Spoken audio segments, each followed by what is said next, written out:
Oh, ganda love. Nandito na tayo sa Pililla, Rizal. Alam namin, marami nang nakapunta dito sa lugar na ito. Marami nang nag-feature. Pero alam niyo bang, first time lang namin makakarating sa lugar na ito? Tara, tuklasin natin ang bayan ng Pililla.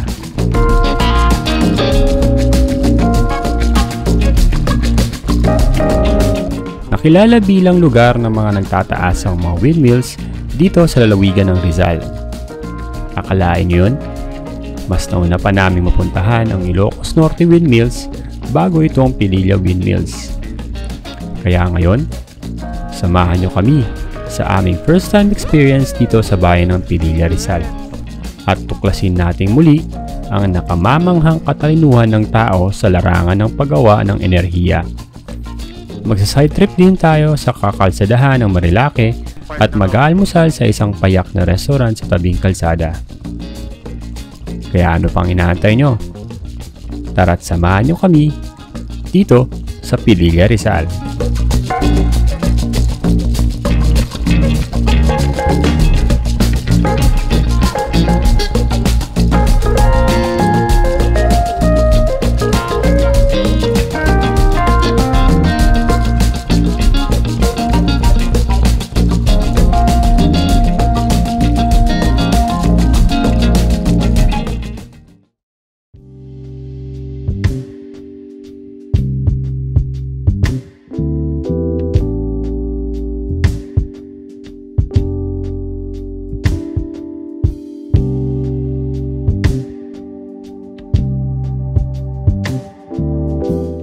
Okay, good morning. Another ride na naman tayo.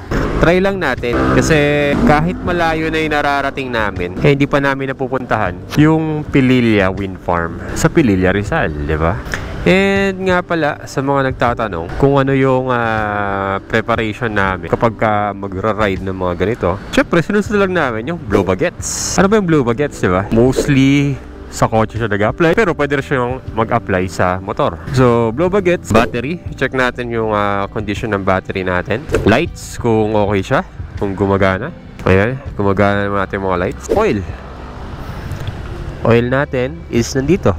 Kaka-check ko lang kanina, okay naman. Water, sa kotse, pero sa PCX natin, coolant, yung chine-check natin. Brake, air, hangin ng gulong, gas, engine, T for tire, S is yung sa atin, di ba? That's it, blow bagets. Sige, so ayun, good morning everyone. At balik na naman tayo sa panibagong ride. Susulitin natin yung medyo okay na panahon. Since sinabi namin kanina na sa sobrang lalayo ng napupuntahan natin, hindi pa natin napupuntahan yung Pililla Wind Farm. Mas nauna pa nating napuntahan yung Ilocos Wind Farm. Kung kaya, try natin ngayon kasi na-curious kami. Yung sa may daan na sa may Pililla, kakaliwa kayo dun sa may backdoor, hindi pa namin napupuntahan yon. Kung kaya, tara, samahan nyo kami. Kasama natin natin, Obior. Tarang. Tas kung may napapansin kayong bago sa amin, helmet namin. Ito yung helmet na ginamit namin na dati pa. Tinry lang namin na itong gamitin since malapit-lapit lang naman tayo. At time check, 6:36, Marcos Highway muna tayo. At nga pala, kami ang ride god. At we do this kind of stuff na travel lang. Kung hindi ka pa nakasubscribe, please do comment, like, share, and subscribe. Alright. At naka-visor tayo. Nice one. We are all team black for today. Grabe At aakyat muna tayo na Antipolo para doon tayo dadaan sa may Teresa. Yun ang luwag ng daan. At maya na tayong papagasin sa 4 bars ang ating gas gauge for today. Yung gas na yan yung gas pa namin nung huling video natin sa camping. At ang dami pa niyan. Okay, time check, 6:45. Makakita tayo ng Antipolo. At kung papansin natin, ang dami mga bikers for today. Ang ride natin ulit ngayon is sweet spot ride. Nung nakaraan, nagkaroon ng bagyo.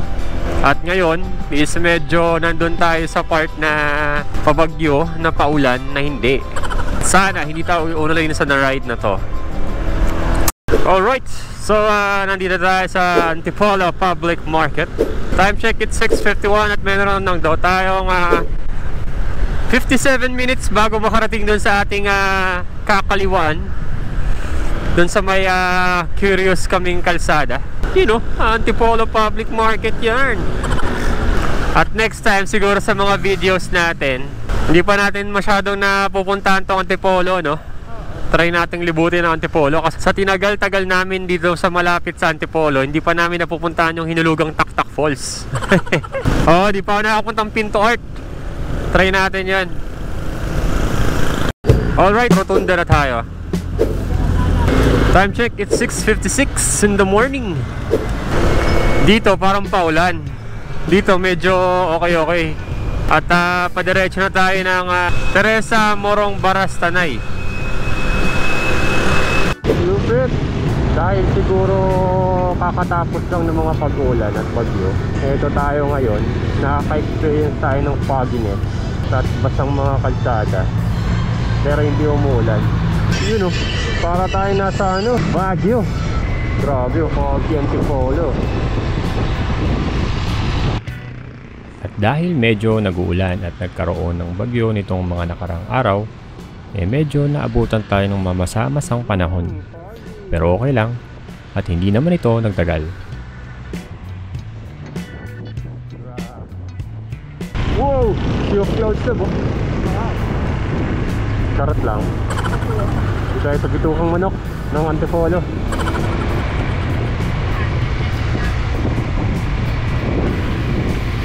Alright, nakalampas na tayo kanina sa Teresa. Ngayon, nasa Morong Rizal. At nandito na tayo sa intersection. You know, hindi naman maulan, ma-foggy, mataas ang humid. Alright, so time check, it's 7:29. Nandito tayo sa Morong Rizal.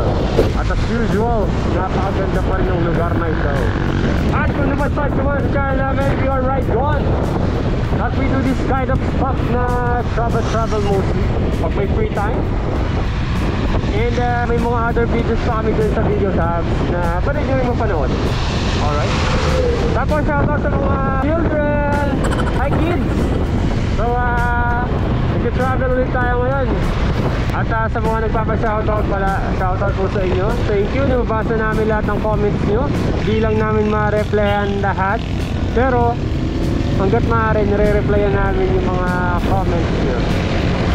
Alright, you are now leaving Baluarte ng Morong. Come again.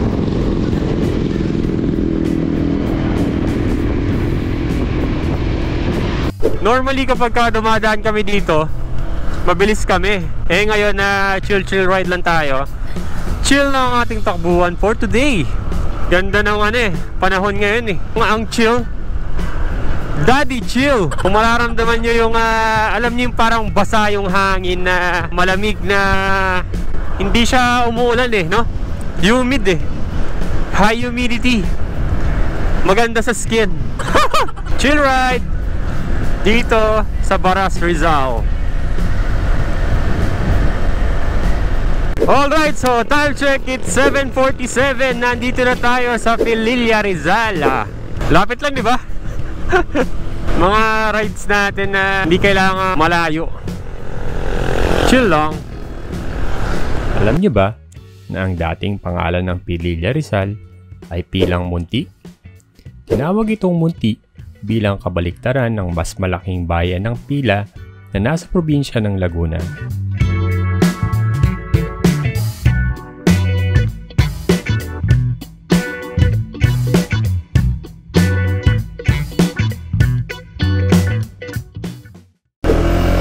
Pililla, Rizal. Nice one. At medyo umaaraw-araw na. Time check, it's 8:03 in the morning. Tapos malapit na tayo doon sa Pililla Wind Farm Backdoor. Backdoor ba tawag doon? Hindi ko alam. Basta first time natin doon makakapunta. At medyo nagiging 4 lanes na itong kalsada dito. At parang masasaksihan natin yung sinasabi namin na kapag ka nagkakast ng shadow yung araw somewhere dito. Ba't dito yung araw? Dapat dito sa kanan. Hindi, basta ganyan. Magkakas ng shadow yung araw. Ay, sarap nun par. At since 3 bars na lang tayo, magpapagas tayo dyan sa may clean fuel, dyan sa harap. Kahit mga 200 lang, para hindi tayo mangamba mamaya kapag aakyat na tayo dun sa may backdoor. Ang labas natin is yung sa Marilaki Highway, malapit dun sa may Regina Rica. Alright, pagas mo na tayo. Alright, pagas time na tayo. 91-200 lang. 91-200. Yun, kumukulo-kulo pa. Tapos na tayo magpagas dito sa ating favorite gas station. Let's go! Nakarating na tayo ng Ilocos Lab, no? Ilocos Windmill. Tapos dito sa Pililla Wind Farm, di pa tayo nakakapunta. What a shame! Ganda ng araw! Woo! Chill ride! Woo! Ganda! Ang ganda ng araw ngayon ah. Di tayo nagmamadali. Lupet. So nakikita natin yung mga windmill. Ayun, no? Ayun, no? Parang ilan nakapunta dito, no? Tapos pupunta tayo dyan sa windmill backdoor na yan. At tatagusin natin yung Marilaki. At ito yung part na hindi namin na videohan dati. Itong part ng Halahala. Next time, try nating dumaan ng Halahala ulit. Kasi nag-loop tayo dyan, nag-Laguna Loop dati. Hindi natin na-videohan. Halahala, and then dito yung sa Pililla, Rizal. Dito na pala yung Red Horse. Wala na sa Fami. Dito na pala yung Red Horse Lab, oh. Kaya kung hinahanap nyo yung Red Horse signage, nandito sa Pililla. Yun, oh. Alright, so mapakit na tayo ng bundok papuntang Pililla Windmill Backdoor. And pag dinare-diretso nyo to, makakarating kayo ng Fami, Laguna. Dati ito na yung long ride na. Oo nga eh. Dati ito na yung long ride namin, grabe. Ngayon kung saan na kami nakakarating. Pero kahit ganun pa man, sobrang classic pa rin ng daanan na to. Lalo sa mga beginners. Oo. Basta mag-ingat lang sa mga curve na ganito kasi minsan sa part na to may mga graba. At may mga iilang aksidente na rin kami nakita sa part na ito. You know. Diba? Ganda. Yung Honda Wave namin, grabe, lakas pumapalag dito sa mga ahonan ng kalsada dito. Tapos kwento ko lang, ang pinaka nakakatakot na experience namin dito, so yung naflatan ako dyan sa taas. At buti na lang may vulcanizing shop. Hindi ko alam kung magkasabot yun, pero at least may vulcanizing shop. Kawayan Farm. Kaya pala ang daming kawayan dito, kasi may farm ng kawayan. Stig. Luwet.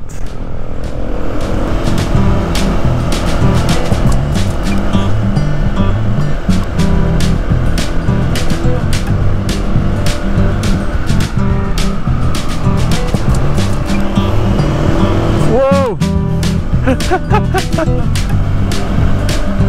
Luwet. Angas. Grabe naman si Doggy. So malapit na daw tayo. Kakaliwa daw tayo dyan. Tatanungin muna natin kung nakakadiretso, kasi baka sarado, baka may ginagawa. Boss, nakakatawid ba dito ng Marilaki? Dire-diretso? Thank you. So nakakatawid daw. Try natin dumaan dito.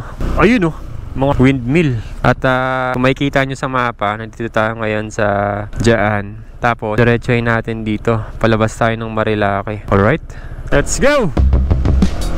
You know, medyo bago-bago pa yung mga windmill dito.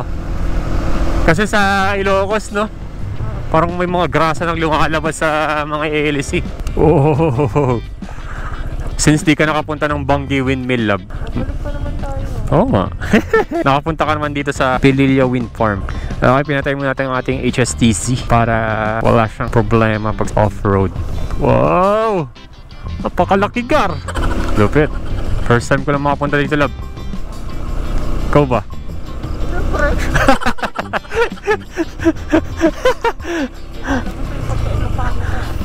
Tinatanong ko pa eh, no? Nice one. Okay, nakarating tayo sa Santis Wind Farm. Alright, so nakarating tayo dito sa Santis Farmhouse. At first time natin makapunta dito. Parang nakapunta na kami ng Ilocos. Tapos dito sa Pililla, hindi pa tayo nakapunta. Nakarating na tayo dito sa Santis Farmhouse, dito sa munisipalidad ng Pililla, Rizal. Dito, maaari niyong makita ang mga windmills ng malapitan habang tanaw nyo ang malawak na Laguna de Bay.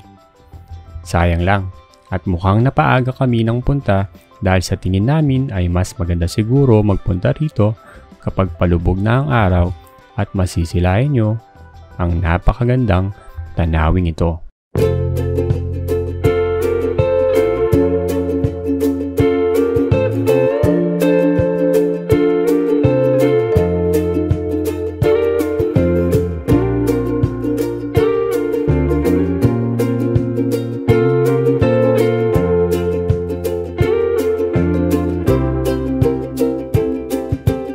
Dahil bawal at mapanganib magpalipad ng drone malapit sa mga windmills, ay bumalik kami at nagpalipad sa ligtas na lugar na malayo sa mga turbines. At kaya nasabi naming maganda magpunta sa lugar na ito kapag dapit hapon na. Ang galing lang.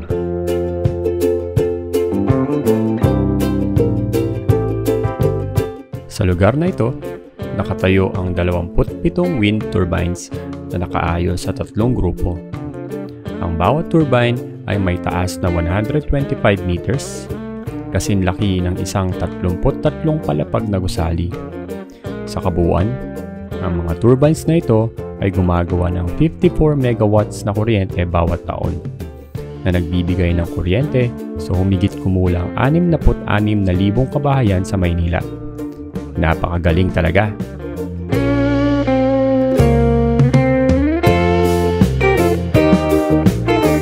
At ngayon, balik tayo ng kalsada. Ganun lang. Diba? Windfield Farm. Ayun o. Boom. Mas malaki yung sa Ilocos Norte. Mataas. Mas mataas. Dito kasi ano na to, mataas na yung area. Oo nga. Bundok na kasi. Di na kailangan pataasin pa. You're bright, you're bright. Tapos punta na tayo ng Marilaki. Yun o. Bugs. Lupit.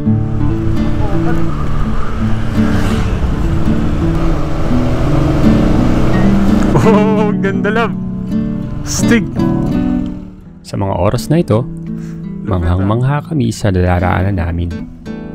First time namin itong makadaan dito, kung kaya't ganito na lamang ang aming naramdaman. Kaya tayo palipad ng drone eh. Nakikita nyo na eh. Ano ba yan? Pinya? Pinya? Oh. Grabe, first time namin makadaan dito sa windmill backdoor. Lupit. Pakalupit, Kuya Eddie. Eddie, wow. Ganto. Ganda ng kalsada. Para tayo nasa mundo ng Teletubbies. Teletubbies. Oh, ganda, love.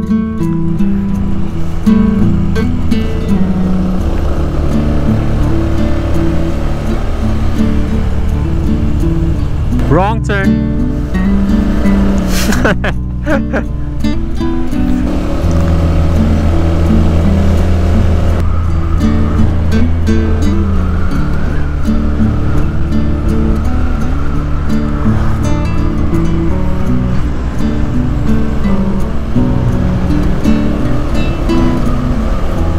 Grabe.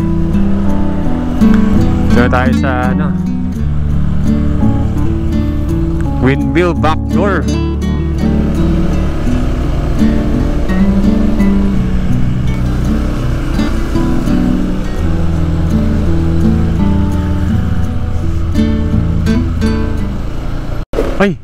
Rough road.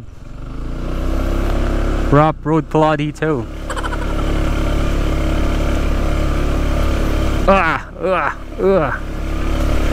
Sarap. Kala ko okay na dito.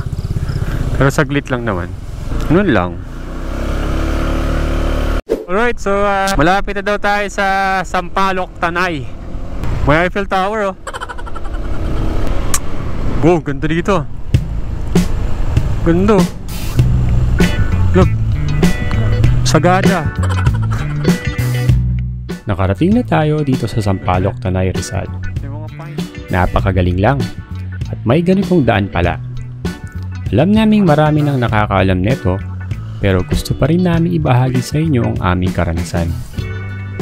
Bago kami umuwi, ay dumaan muna kami ng Marilake upang mag-almusal dito sa Sinag Kapihan. Napakasarap ng panibagong experience na ito para sa amin. At napakagandang pagmasdan ang mga bagay na kayang gawin ng tao para mapabuti ang kalagayan ng sangkatawan at ng kalikasan. Bago kami magpaalam, ay nais naming magpasalamat sa inyong mga nanonood. Maraming salamat mga Regans sa pagsama sa amin sa maiksing biyahe na ito. Malaking tulong ang panonood nyo sa amin upang may sakatuparan ang pinapangarap naming Philippine Loop sa inaharap. Uli, kami po ang Ridegon na nag-iiwan ng munting paalala na ride safe lang.